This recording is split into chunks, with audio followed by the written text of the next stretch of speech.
Welcome to the Indispensables. I'm Bruce Tulligan, and today I have Wendy Steele, the founder of Impact 100, a philanthropic organization. Wendy Steele describes herself as a recovering banker. She spent decades in banking, and she's an author. She wrote a book called Invitation to Impact about community transformation through philanthropy. And I'm delighted to welcome Wendy Steele to the Indispensables. Welcome. Thank you, Bruce. I'm happy to be here. Well, it's great to have you, and I love mission-driven work, and it sounds like your work is very mission-driven. So, for those who are not familiar with Impact 100 or banking, for that matter, or your life and career, let's just tell the listeners a little bit about where you're coming from and how you got to be who you are and where you are. Gosh, that could be a really long answer, so I'll try to give you the highlights.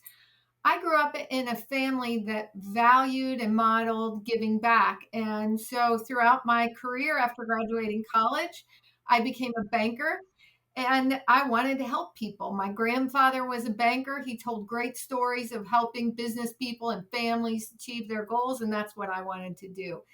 Alongside my banking career, however, I was always involved in the community in a lot of the traditional ways. I volunteered at the kids' school and at church and Junior League, United Way, all of the organizations that exist to help others. And for those who are a little younger and less experienced, these were community organizations that people who lived sort of upper middle class lives often participated in. For some of the younger, less experienced people, say the Junior League, what are you talking about? Yeah, actually, the Junior League still exists, but in any event, I ended up moving to Cincinnati, Ohio from the East Coast. And one of the cool things about Cincinnati in particular is that there are a lot of corporate headquarters, which means there are a lot of well-paying jobs, but the cost of living there is really low. What surprised me, however, was how many women didn't see a viable path for them to be involved in their community in any way. Not only were the more traditional on-ramps not appropriate either to their lifestyle, sort of how they saw themselves in the world, they also didn't think that they had enough. They didn't know enough to make a difference. They didn't have enough to give. It wouldn't matter. There were some scandals, relatively high-profile scandals in the nonprofit world during these years. And so there was also this sort of level of cynicism. Maybe these nonprofits were really just a racket.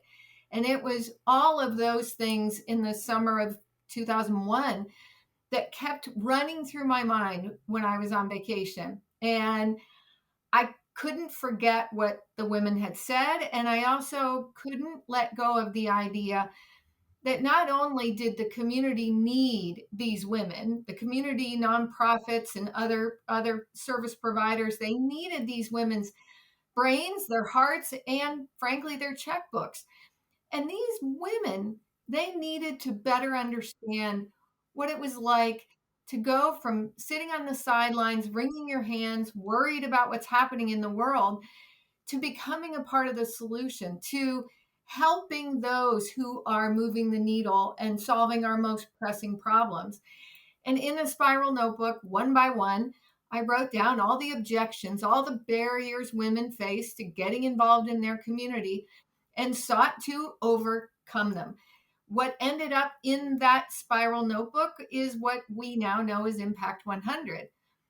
Super simple model. Gather at least 100 women in local community. They each donate $1,000. You pool all of that money into a single grant of $100,000 or more and offer it directly back to the local community across 5 broad focus areas meant to encompass the mission of any nonprofit in the region.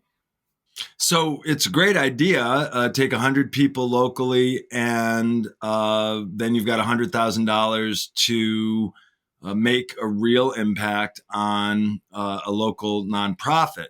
I have a lot of questions because step one is find 100 people.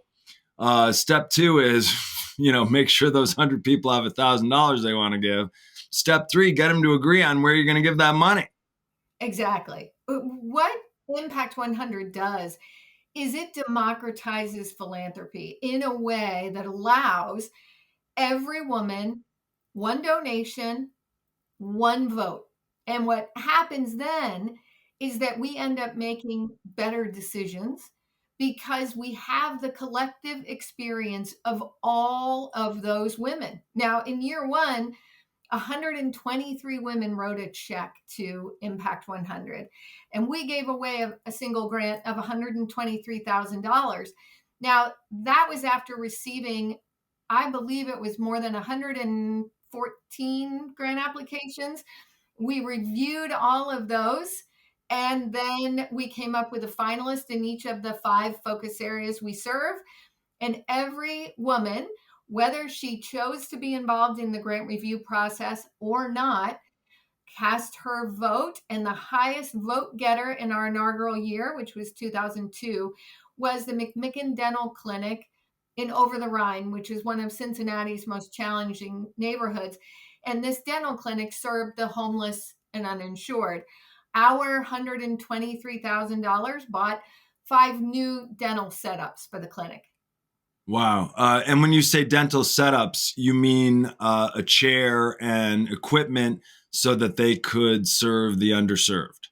Exactly. We replaced 5 of those chairs with the light that comes down and the drills that are all attached. We replaced the existing ones that were old and not functioning well with brand new ones. And when we think about the grants that we make at Impact 100, we hope always to do something transformational, something that really moves the needle, as well as something sustainable. And our first grant was that in spades. We not only allowed the clinic to serve many, many more patients, we also, because it now had all new equipment, there were more volunteer dentists that came in to help the staff dentists that work there. And the useful life of dental equipment is more than 20 years. So we ended up really delivering on the promise of long-term sustained change. And what's the application process? Do you have a request for proposals process, or how do you do it? Do you advertise in the Journal of Philanthropy, or what's your approach to that? Well, it's close to that. So the one of the things that makes Impact 100 unique is that we first have to raise the money. So what happened in the case I described is that women were given a very strict deadline that if they wanted to participate, we needed not just their commitment to join, but we needed their full $1,000 by a certain date. In this case, it was May of 2002.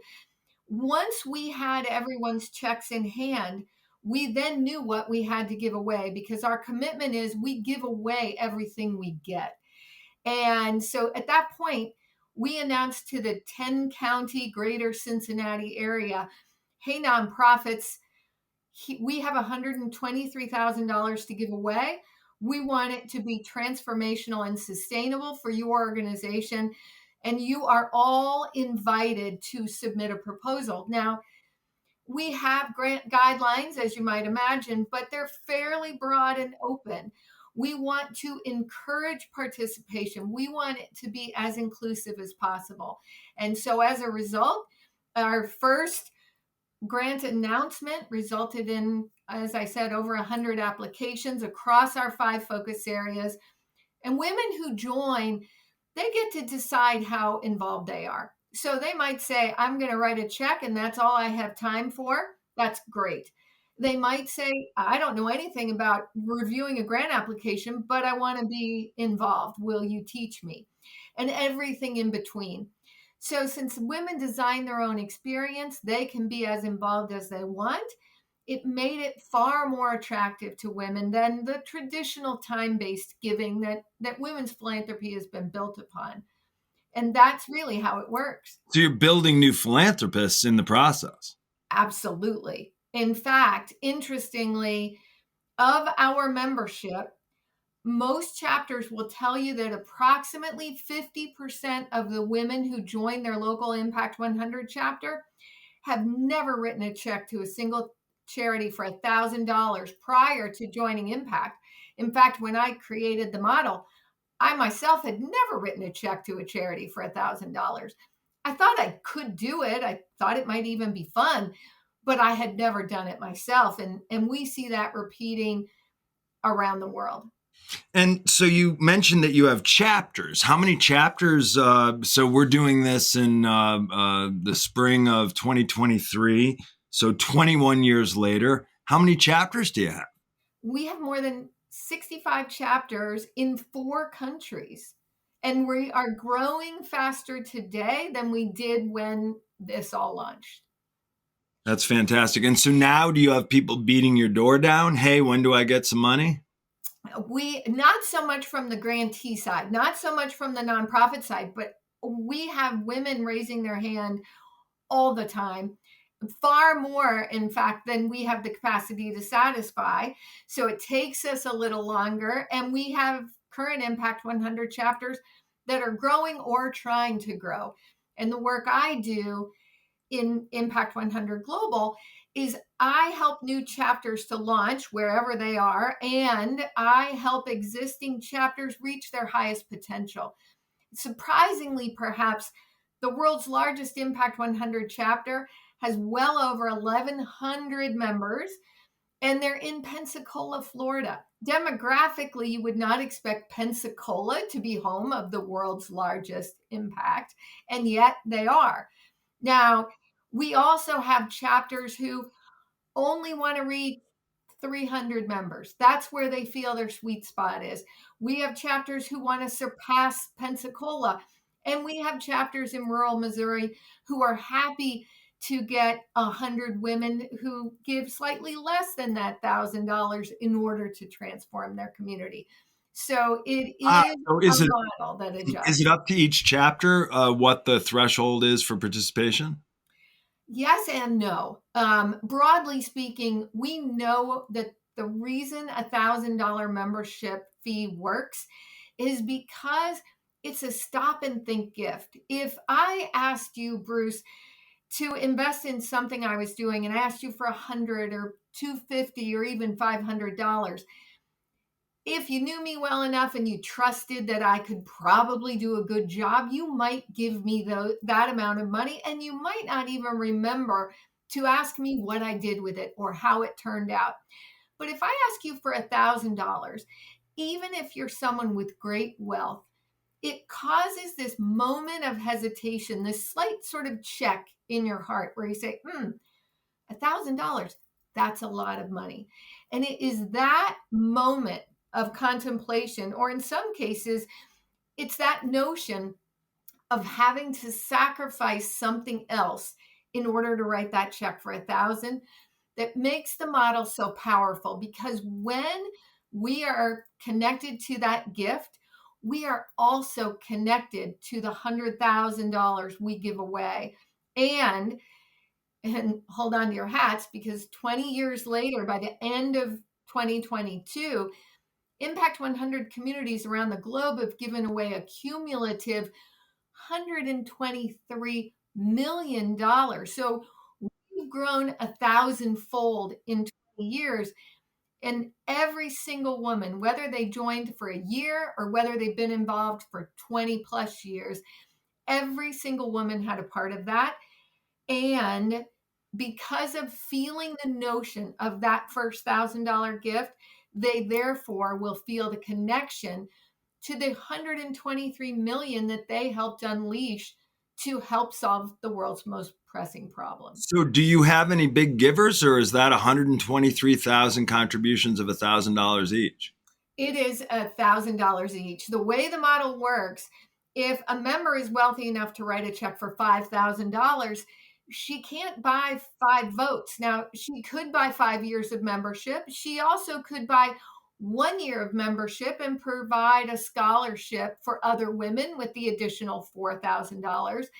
But it is democratized so that our newly minted philanthropists, those women who are writing this $1,000 check for a first time, are sitting alongside a very seasoned philanthropist, a woman for whom $1,000 is simply something else she does in her portfolio of giving.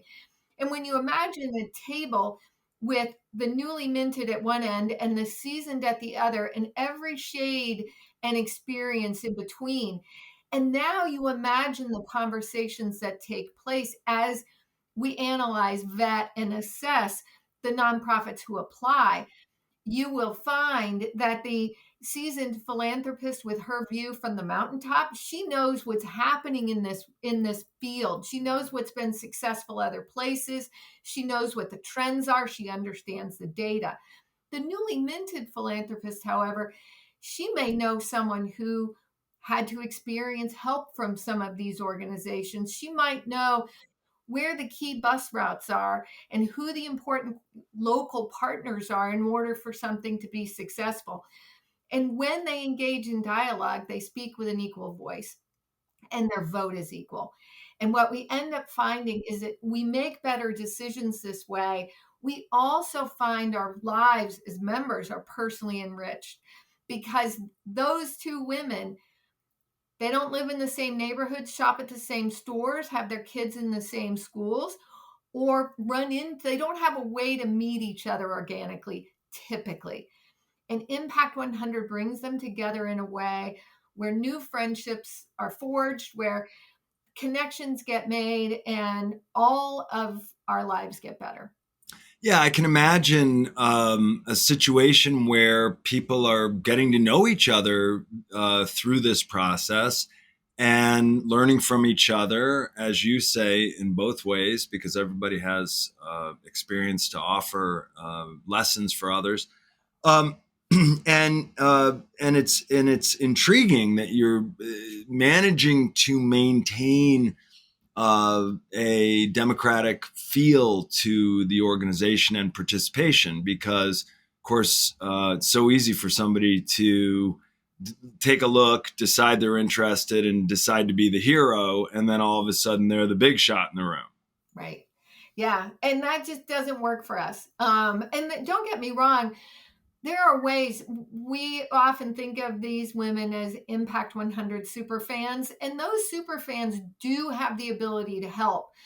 They can, for example, write a check that helps women who otherwise couldn't afford to join the opportunity. They also can underwrite the expenses because I know as an entrepreneur, you know that there are costs of doing business. And when 100% of the membership dollars come in and immediately go out in grants, that means we have to pay for some of the administrative costs somehow. And we can barter and we can get in-kind gifts from the community, which is a big part of it. But we also often need those women and men and organizations who believe in what we're doing and want to sponsor at either the local level to an individual chapter or at the global level to help at the movement or infrastructure level. And so that's how they help.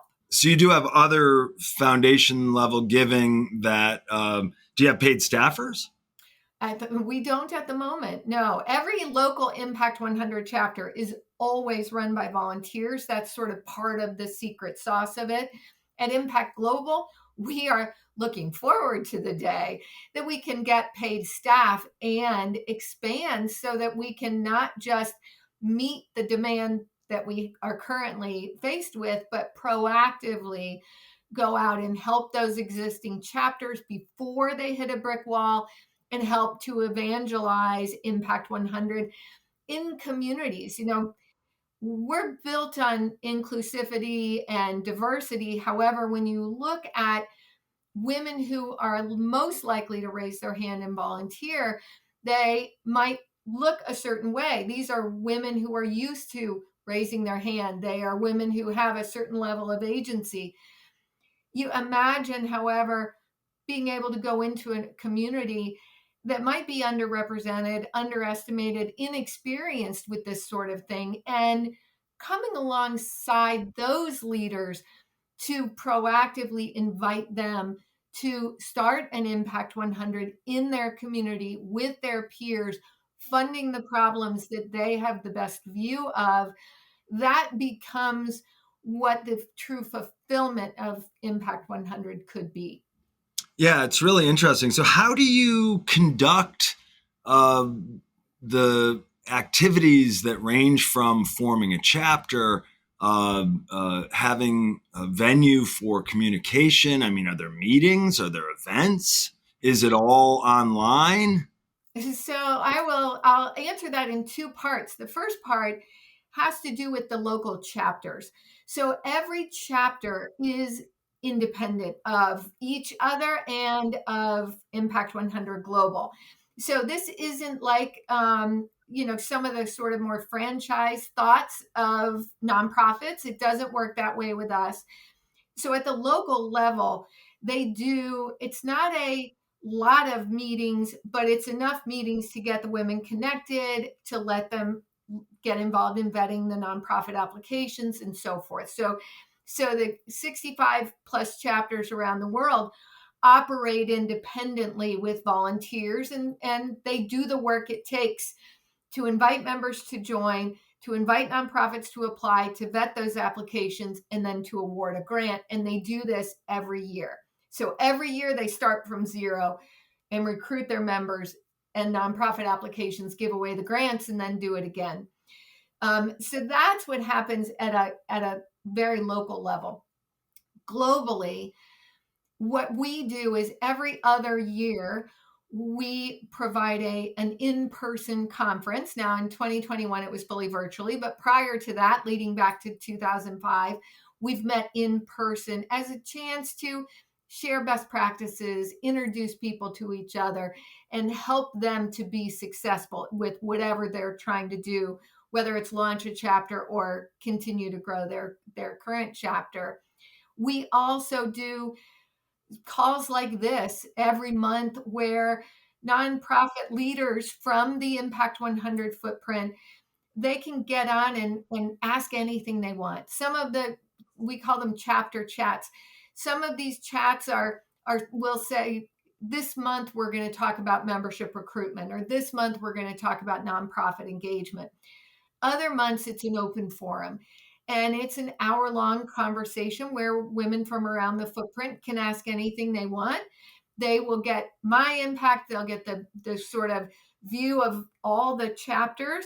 And then they'll get very deep in the tactics with existing leaders in chapters around the globe who weigh in on how they do this thing or how they answer that question. I also do newsletters and et cetera. So there's lots of ways to try to reach the leaders who are out there trying to make the world a better place through Impact 100. So, is it the case that, I mean, somebody must be keeping lists, but it sounds very grassroots, like people are getting on the phone and calling a couple of friends, and they told two friends, and they told two friends, and they told two friends, right? Exactly. Yeah, it is. It's very grassroots. It started that way. When I started it, I honestly thought I was building something just for Cincinnati. And I didn't realize it would have the resonance around the world that it has.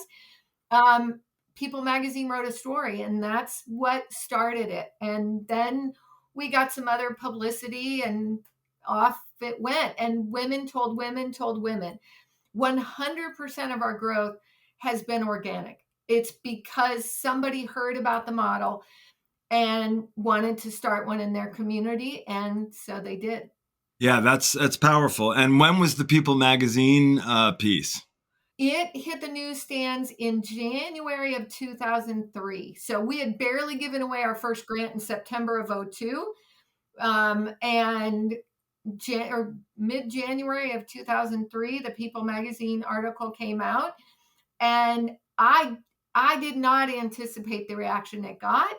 But my email, my home phone was blowing up. I mean, it was a really wonderful reaction to hearing about Impact. And that probably led to a bunch of other media, right? Once you have one landmark story, then people are saying, "Oh, let's do a little story on this." You are absolutely right. And, we tried really hard to get local media back in Cincinnati when this was a new thing. And it was very, very difficult. So when I got the call from People Magazine asking questions about, the fact they might run a story, I thought it was a prank call. The Cincinnati Enquirer, buried in the living section, like the third page, had done a little blurb after we gave away our first grant. And which was nice. It was great, but I didn't expect anything would come. But it was that article that triggered people. And then it was people that triggered so much else. I mean, I can say with 100% certainty, Impact 100 would never have the success it has today were it not for the media. Full stop. Women tell women, and that's important. But media gives us credibility. It gives us a platform beyond the organic reach of the people we know. And it's harder and harder today than it ever was. Right. But it is more and more vital. Yeah, and people see that and say, "Oh wow, what a great idea, and how interesting, and hey, maybe we should do that." And so, how does the balloting work? Well, the way it works is we have these 5 focus areas. So it's education, environment, health and wellness, family, and arts and culture. If they serve on a committee, these are the focus area committees that accept all the grants and do the grant review.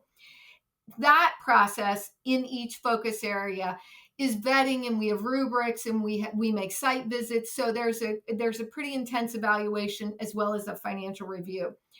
Once we have those 5 focus areas, members come together in an annual award celebration where they will have already received the executive summaries for each of those 5 finalists, so they know where the money will go. The finalists have an opportunity to speak to the group to basically say, our nonprofit, our project is going to have the biggest impact, and please vote for us. So each nonprofit gets a chance to speak, and the members rank vote to avoid the likelihood of having a tie. So they rank vote all 5 of those finalists, and 1 being their favorite down to 5. We have those votes tallied, and literally the highest vote getter receives the grant. If a member can't attend that annual award celebration, she can vote by absentee ballot, and her vote is obviously still counted. But we are very transparent, although we don't typically share who got how many votes, but we're very transparent in all the vetting that happens, all the nonprofits that make it to finalist status. And we want to make it as fair, as easy to understand, and as inclusive as we possibly can. I think the trends in society today, even more than then, back in 2001, 2002, when Impact was created, I think there's a level of need for transparency today that's even greater than it was when we started Impact. And that's what we try to provide. Yeah, it sounds powerful and organic. And I guess so. Just a final question on process, and then I want to ask you a few more drill down questions, and then we got to talk about your book. So these events are, people sign up and pay for their dinner, and that's how those get paid for?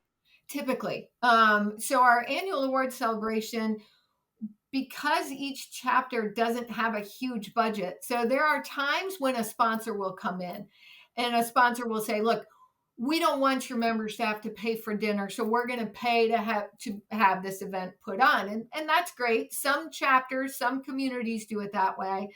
Most, though, negotiate the best deal they can with the venue.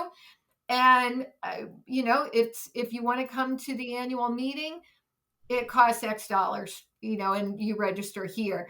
And there's almost always if it's hard for you to attend based on price, contact us and we'll cover it for you. Because there are often women who will say, look, I don't want someone to skip this important meeting without that notion. So We do the best we can. Prices being what prices are these days. Sometimes that annual dinner is like $65 a person. I mean, that, which feels like a lot. And I'm talking about $65 a person in Cincinnati, or, in places that are not Manhattan, places that are not super, super expensive to live. Even when you do your best to negotiate, it still can be a high price. Other chapters hold it on a Sunday afternoon so that the costs are nominal. They don't serve food, so you can show up for, without paying anything. And if you choose to donate toward the expense of whatever they're serving, you're invited to, but it's not a requirement and it's not a part of the registration, and sort of all over the map. Yeah, got it. So I guess when you have 65 chapters in 4 different countries, then you're going to get a lot of variety. Yeah. So and once again, the focus areas are education, environment, health and wellness, arts and culture. What was the fifth one? Family. You have a good memory. Yeah. Yeah. And the idea behind those 5 is they're each meant to be broadly interpreted so that there wouldn't be a nonprofit whose mission wouldn't qualify. The reason for that is, now bear in mind, I didn't say there wouldn't be a nonprofit who wouldn't qualify, just their mission, because financially they do have to qualify before they apply. But the idea is, in every community, there are community members who care passionately about each one of those areas. We want our members to know that their favorite nonprofits will have a shot at getting a grant, that the passion areas that they care about can be covered. Now, it is the goal. My goal might not be the goal of the local community. My goal for every impact is that they get 500 members, because once you hit 500 members, you fund one grant of 100,000 or more in each of those 5 focus areas. And when you do that, you're lifting the entire community. Now, in some cases, like Pensacola, where they have 1,100, they no longer are vetting down to 1 finalist in each category. They need 3 finalists in each category, at which point the membership votes for 2 of the 3 across those, and then 1 category that gets fully funded. So as you grow, your number of finalists change, but the process remains the same. And I just have to say one more thing about what happens with these grants. When we make a grant of $100,000 or more, what we know to be true is that people who otherwise couldn't get jobs, people who couldn't get health care, people who couldn't get housing, and on and on and on, jobs are created, the community gets better, and it becomes an economic development force within that community.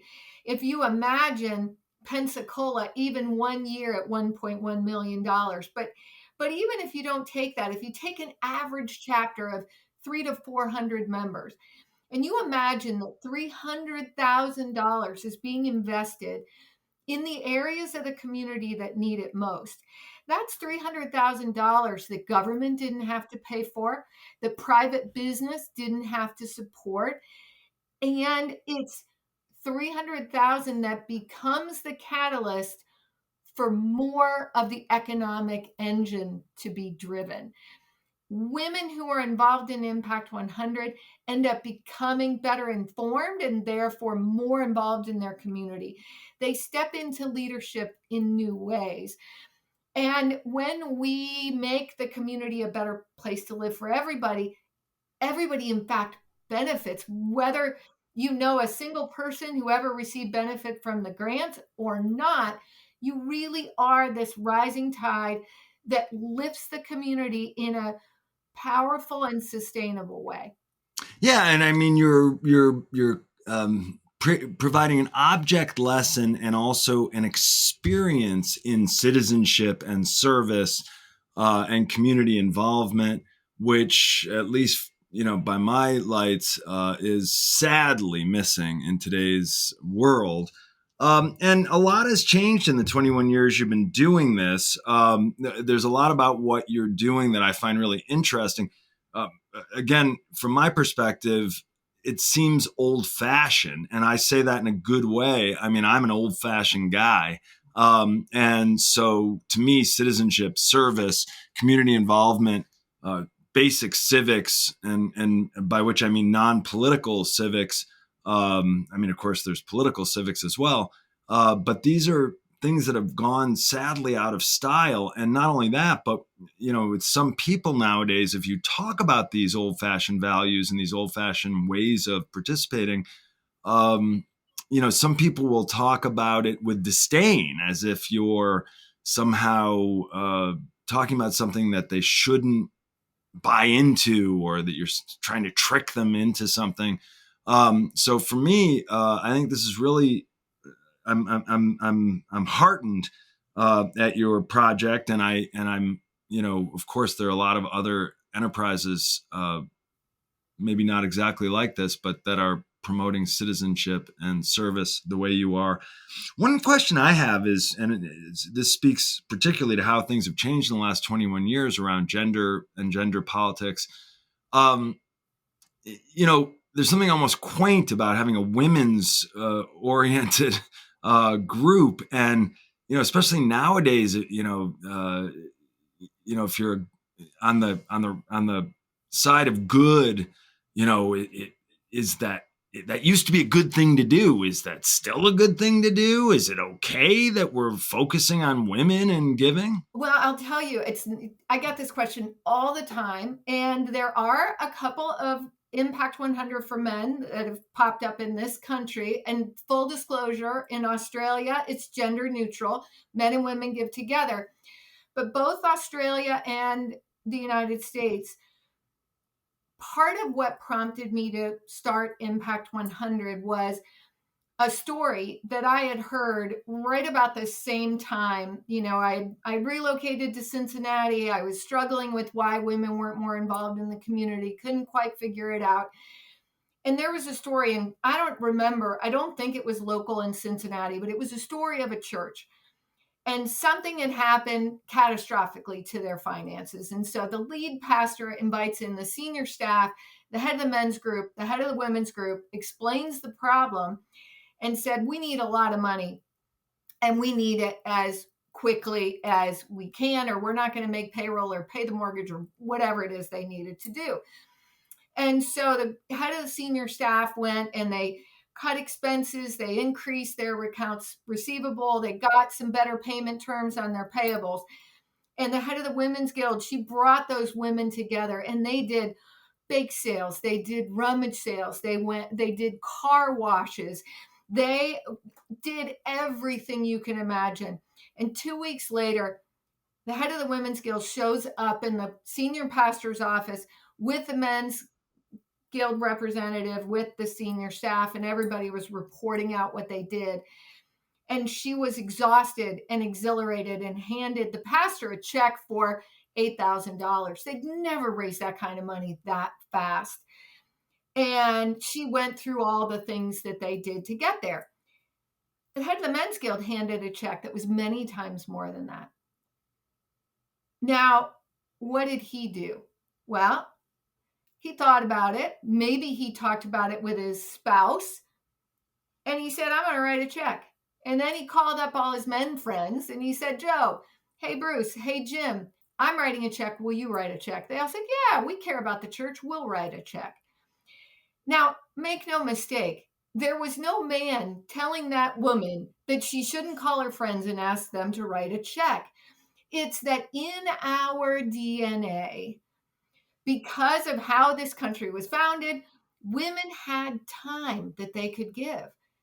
They didn't have money until the, honestly, 80s and 90s, when women were allowed to finally, through the banking regulations, have a business in their own name, not have a cosigner who was a man on any loan or business they wanted to start. But our philanthropy has always been time-based because that's what women historically have had. So part of Impact 100 is to say to women, look, if you want to roll up your sleeves and get involved, we have room for you. That you can do that. But if you want to write a check and only write a check, that's okay too. Impact is designed with so much collaboration and so much process of vetting. It's designed to appeal to how women work and live anyway. And the nuance for them, the exciting new thing is writing a check for what might be the first time, which may or may not reflect their capacity to give. In other words, a lot of the women who are writing $1,000 check for the first time likely could have done it, but they didn't think about it. They didn't know they could. They didn't have confidence in what would happen if they wrote a check like that to an organization. And so they didn't. And so, frankly, the Impact 100 men's groups that have started in this country have struggled because it's not aligned with how men typically live and work and play, where it is aligned with how women do that. In Australia, it's different primarily because no one in Australia, we Americans are way ahead of Australia in terms of our philanthropy. Men have been writing very generous checks and not being afraid to put their name on things for generations. Not so in Australia. And so the idea that men and women could both learn how to give, both through time, talent, and treasure through Impact 100 has been a game changer for them culturally. And that's really what it's all about. It's encouraging people to be generous, encouraging people to really step into the power they already have and use it and magnify it by linking arms with people who are all going to give the same amount of money and who are going to put their collective heads together to do the most good with it and keep it all local. The best people to assess not only what the world's most pressing problems are right there, but also who has the best solutions are local people, and I would argue local women who are very deeply entrenched in their local communities. Yeah, I think that's really interesting part of the story. And while, I'm sure many would surmise, and I think they'd be right, that there have been generous women philanthropists going way, way back, long before 2002, it is the case that those who are not familiar with the actual history of gender politics and gendered participation in things like business and philanthropy might be a bit surprised to hear how gendered these activities may have been for many, many, many people and in many communities previously. So I think that's really powerful and important. Hey, before we wrap up, I want to ask you about your book, Invitation to Impact. It's tell us about your book. It is part my personal story, sort of what led me to that summer in 2001 when I started writing in a spiral notebook all the things that became Impact 100. So it's part my personal story. It then talks about the growth of impacts, but it also talks about some of the missteps, some of the things, the growing pains, the things that might not have gone well. And it is primarily, I hope, meant to shine the light on the fact that sometimes when we look at something, whether it's looking at somebody like me and Impact 100 20 years in, and it's like, wow, she is successful, or this movement is successful, and understanding sort of it started because I just couldn't get out of my heart or out of my head this notion of removing barriers to get women involved in the community. And whatever it is that's troubling you as a reader, my opinion is when you're bothered by a problem, it's probably because you've got some piece in solving that problem. And so do what you can do where you are and see what happens. And it is an invitation to understanding that you don't have to have a lot of money